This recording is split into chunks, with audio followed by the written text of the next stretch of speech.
Hey guys, welcome to another episode from Voices of Mars. This is a tutorial video. Today we're going to talk about color theory and how to implement them into your painting schemes.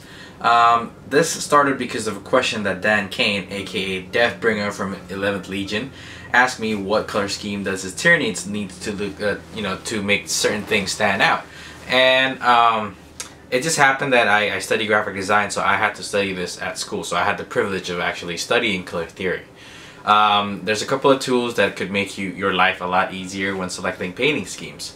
The first and foremost, the most important thing is, why am I doing a tutorial on a color theory? It might sound boring, right? It might sound boring, or some people don't even want to talk about color theory. Like for example, Chung doesn't really care about color theory as long as the thing looks good, the model looks good. That's all he cares about.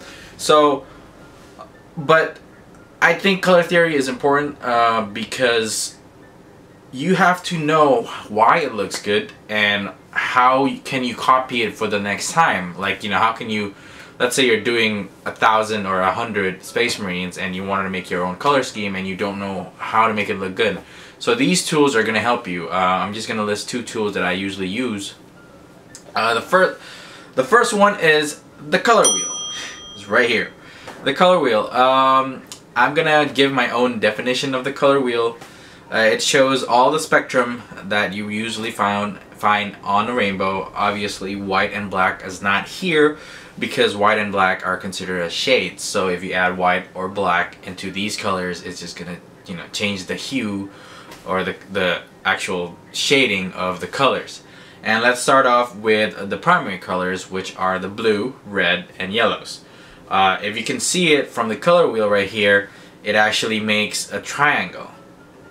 These are the three most of the colors that are really hard to work with if you combine all those three colors. I've seen them painted really well in some of the Empire models, and if you know how to make it work, it will work. So those three are always trying to grab your attention, and your eyes. Always.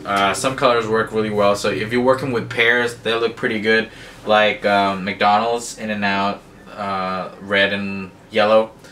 Burger King, almost all fast food is like that. It's obviously because it works. Supposedly there is a study that says if you combine red and yellow, it'll make people hungry or they want to buy stuff. So if you want people to actually look at your models more, do red and yellow. Also, after the primary colors, there's also called the secondary colors, which from the color wheel you gotta switch it up a little bit. Basically, all the triangles you can kind of switch it, and you see opposite colors as well.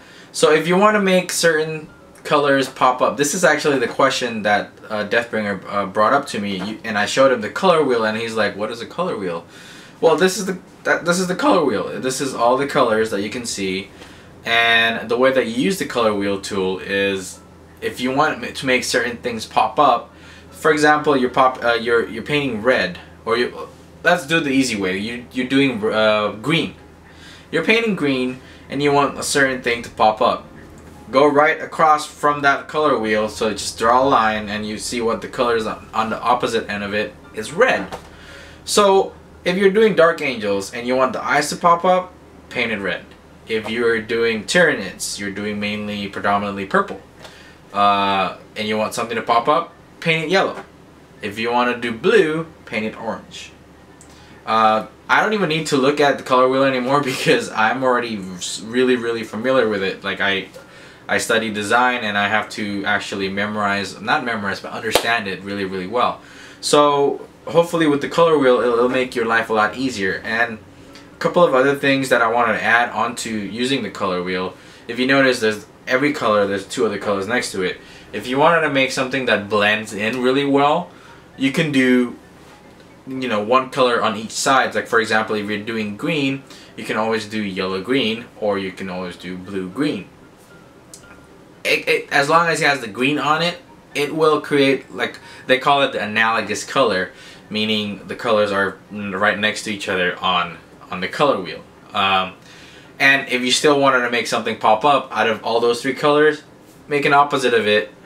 Either the three colors next to the two colors next to the red, it will make those those colors pop up, like the eyes. So if you're doing yellow green, for example, you can always do red. It will still pop up, and or whatever next to it, which is, I believe, the red purple or the blue purple. Now I'm getting lost because there's more colors, you know, to figure it out.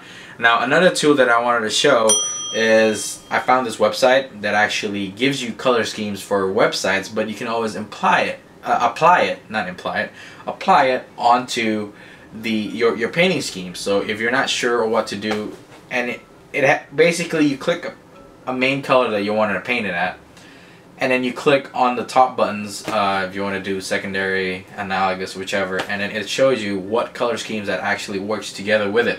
I think it's a really great tool, especially, you know, if you're doing a new chapter for Space Marines and you're confused. All you gotta do using those two, the link is down below, obviously.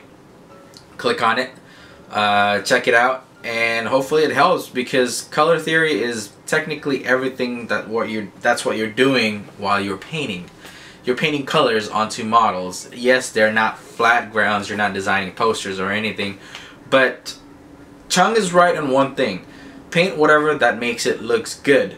But understanding color theory better, I think, helps you create or understand why it looks good. I think it's very essential, and I mean, hopefully this tutorial helps you a little bit to understand about color theory. I'm just doing the basics of color theory.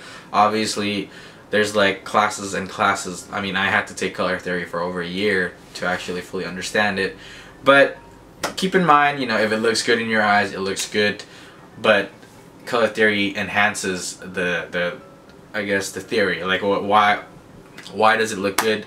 How can I achieve this again on other models? So hopefully you would understand it. But what do you guys think? I want to know what you guys think. Do you think color theory is important when you're painting your models? Do you think it's just like, you know, whatever, it's too much stuff to learn about? If I like a certain color scheme, I'm gonna keep painting it that way. So yeah, let me know what you think. Comment down below, and if you have any, you know, if you like, of course, obviously, and like us on Facebook, subscribe, and don't forget to check out WGConsortium postings as well. And this is Mars from Voices of Mars. Talk to you next time.